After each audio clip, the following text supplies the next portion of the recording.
sovereign Lord, God of nations, King of kings, head of all created things.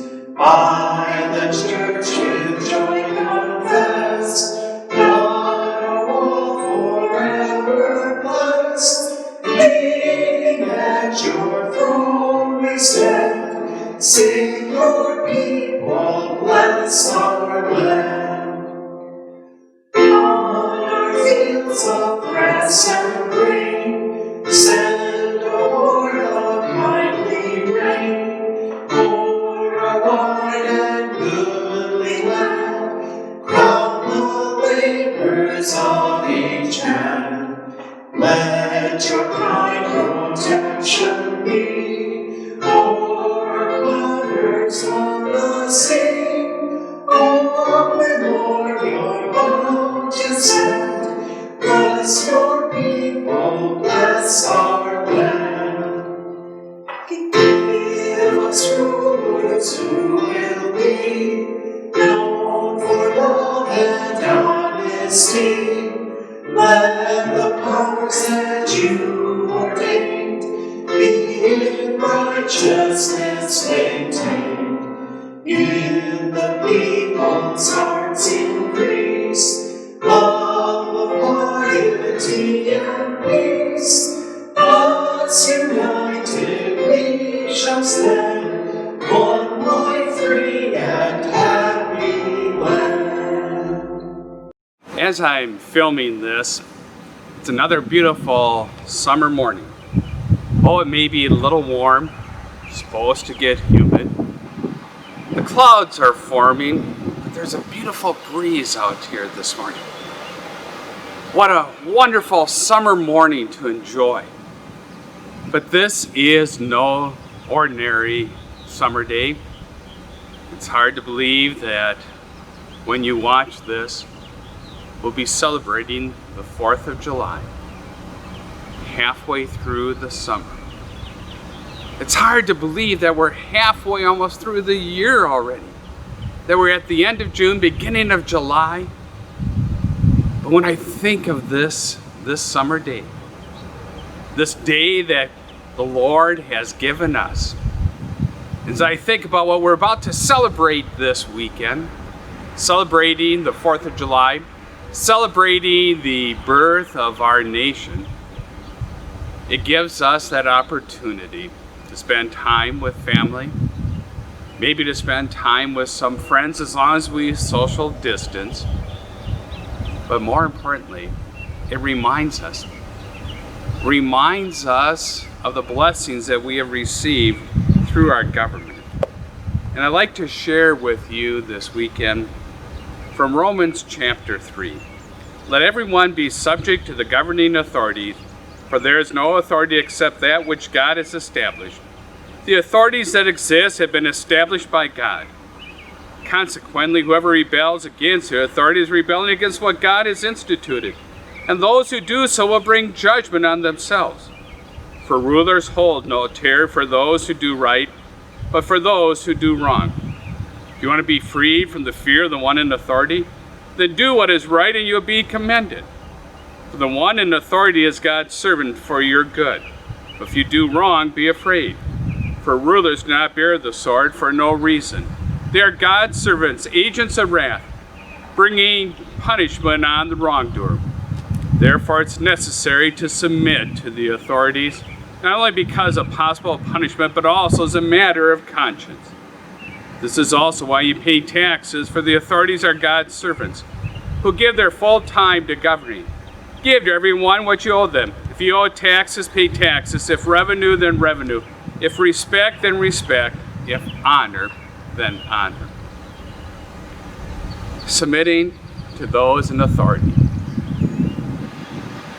As I think of this past year, how many people questioned the safe at home order, or even to the government telling us not to assemble as churches?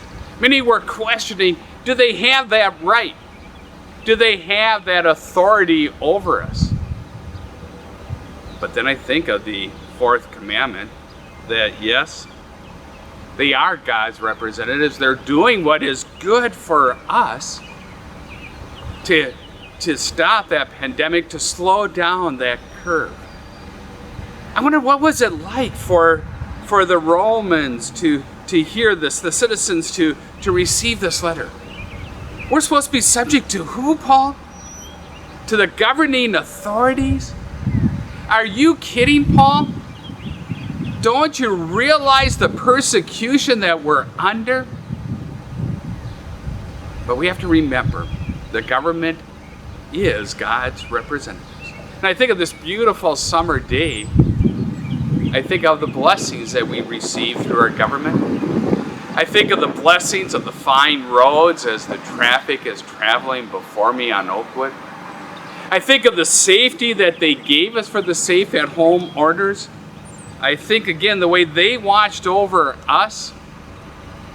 I think too of the way they took care of us each and every day, watching over the food that we eat, the safety of the food.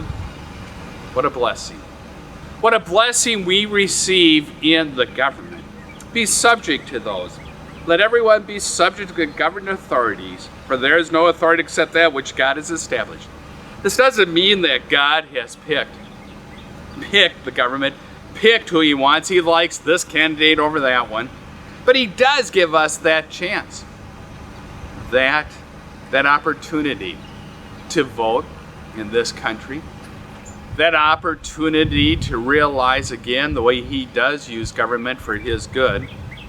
I think of the way he used a Roman Caesar to establish a tax, to bring Jesus back to be born at Bethlehem, where it was foretold where he would be born. I think of the peace that the Roman government had at the time of the birth of Jesus. The Roman ways, the roads that they had, so that the gospel message could be preached throughout the world. It's no different today with God's authorities. We are to be subject to them. We are to be following them. When was the last time you prayed for the police officers? I think of the riots we saw, and yes, there was some abuse, I'm sure, by some of the officers. But when I think of the riots that we had a month ago, did we pray for the government? Did we pray that the safety of those in authority, as they face those crowds, as they face those rioters, those demonstrators? Did we pray that God would bring them home safely? That God would protect them, protect those who are protecting our property? Take a look, my friends. Take a look at those in authority.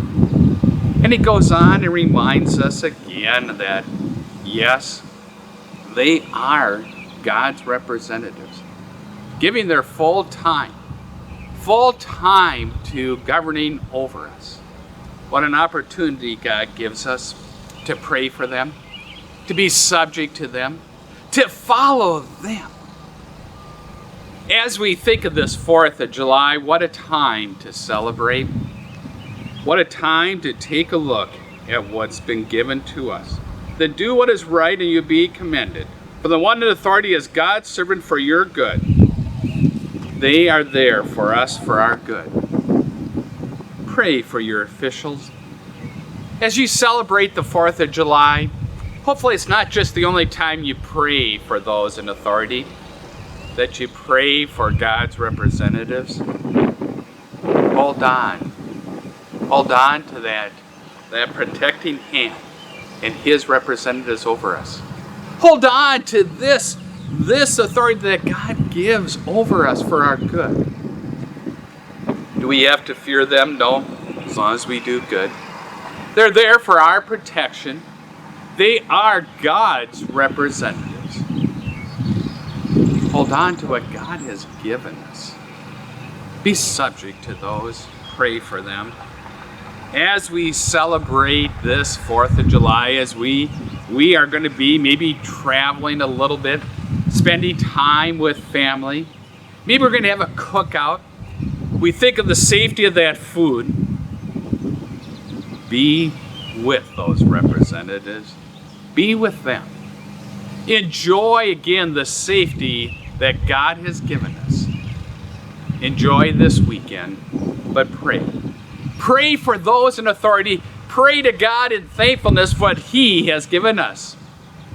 God grant this for Jesus' sake. Amen.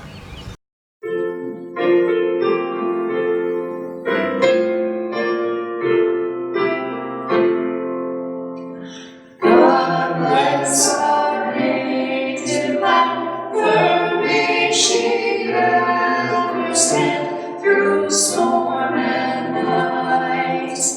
When the wild tempests rage, ruler of wind and rain, do thou our country save by thy great might. For her our prayer shall rise to God above the skies. On Him we wait. Thou who art ever nigh, guarding with watchful eye, to Thee, O love we cry. God save, God save.